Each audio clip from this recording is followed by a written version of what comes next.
So this movie from what is it like now? Around 36 years ago, I think. Yeah. Yeah. Like I know, such movies from such a genre were differently made, mostly in the past, as opposed to, I'll be fair, I'm totally sure. I mean, you know, um, I'm not sure. I mean, obviously, this was said to be a comedy, supposedly. I didn't see much of that. Like, there was that one moment when there was that possible situational comedy, and she was locked outside, etc. What did they do about it? Not much, did they? I mean, it literally had even less motivation to do much than most sitcoms. And I mean, I don't know. It's just uh, can movies not be as comedic as sitcoms? Maybe I don't know what it is. Because I mean, ultimately, sitcoms can be funny, yeah, certainly. I mean, this is what exactly? This was what? I mean, that's literally the pinnacle of supposed comedy. Then you get a scene in a jail and a look inside the toilet. I mean, I don't know what to say. Just like, I'm honestly surprised they didn't employ her son or something. I'm not sure if the actor had a son, but I'm surprised she didn't employ her son as a writer. Because obviously she got her daughter to act. So I don't know. Like I don't know. Is this the result of nepotism? It's not much, is it? Like sure, it's subjective ultimately. Different people will have different opinions. But listen, I didn't find I believe it was called Losing It to be incredibly hilarious either, or even interesting. One of Tom Cruise's earlier movies. Um, it had a prison scene as well, so kind of similar on that front. I mean, you know what? It did actually. It didn't have much comedy, but it did have, as it happens, more comedy than this seemed to have. Honestly, I don't know. I don't know what the comedy was here. I mean, is it the part when they're just going on about how much of a former singer or whatever that guy was? I don't know. It was also boring. Literally, the only redeeming feature is the fact that they show the sea. I mean, that's pretty much it. And the movie by itself didn't really do much, really. And anyone can show the sea, obviously.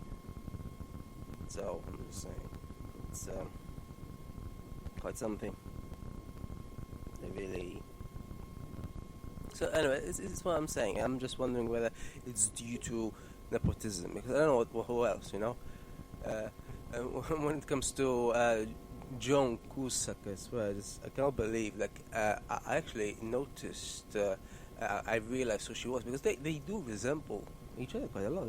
Not so much she has a sister. Again, I'm not sure why I'm talking about people like that. I really don't usually care. But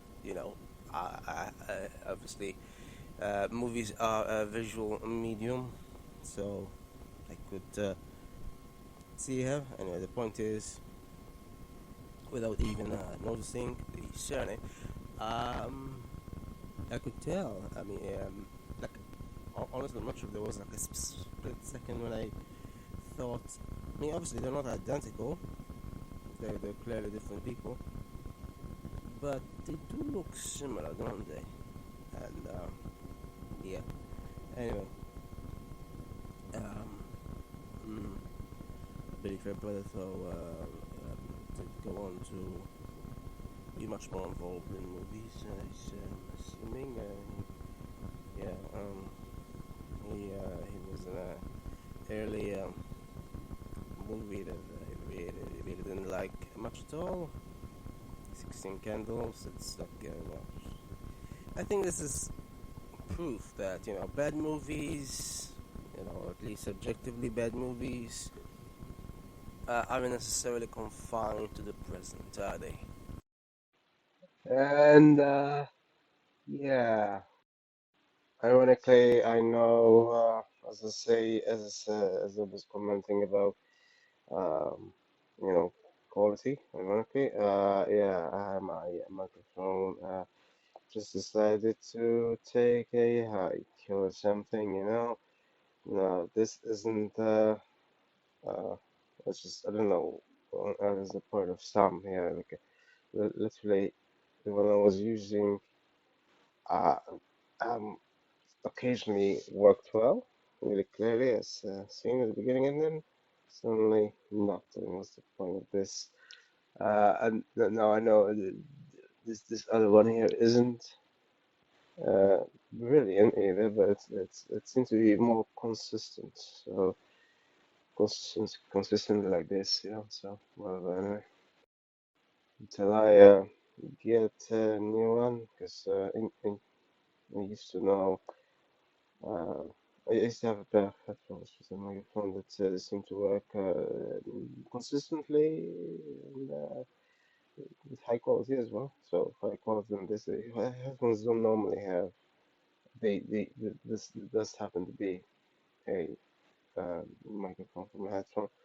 So yeah, the quality isn't normally brilliant, but these others here, it was a sort of microphone that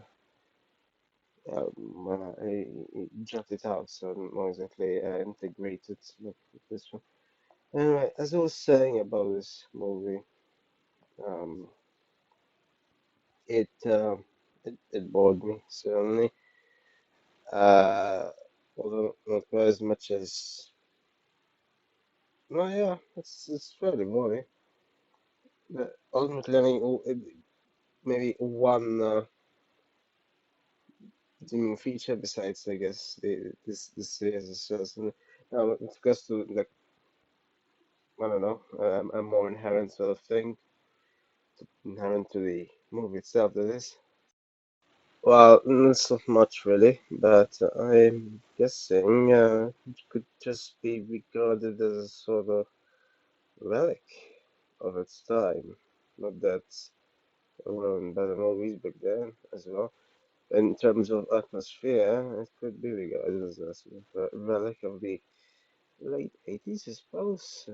Um, but I mean, ultimately, it's not really. That really shouldn't be because every movie can be everything really is a product of its time. So that on its own shouldn't really be an element as to whether it's not positive per se. It's just sort of it's historic sort of thing, it just is. So yeah. So in terms of um, it's not really, it's not really, it doesn't really, in my opinion, have any other positives.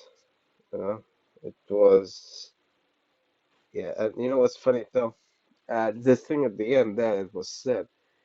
She said something superlative. So something like, "I've had the best night or day ever." I think something like that at least. I'm not sure if those are the exact words. And I'm just thinking, yeah, I think it's sort of the opposite for me at least personally. This could be subjective in the end, but using superlatives is a problem due to that. The best of anything, yeah, very hard to come by. Th- This movie, especially, yeah, even less so, possibly. Yeah.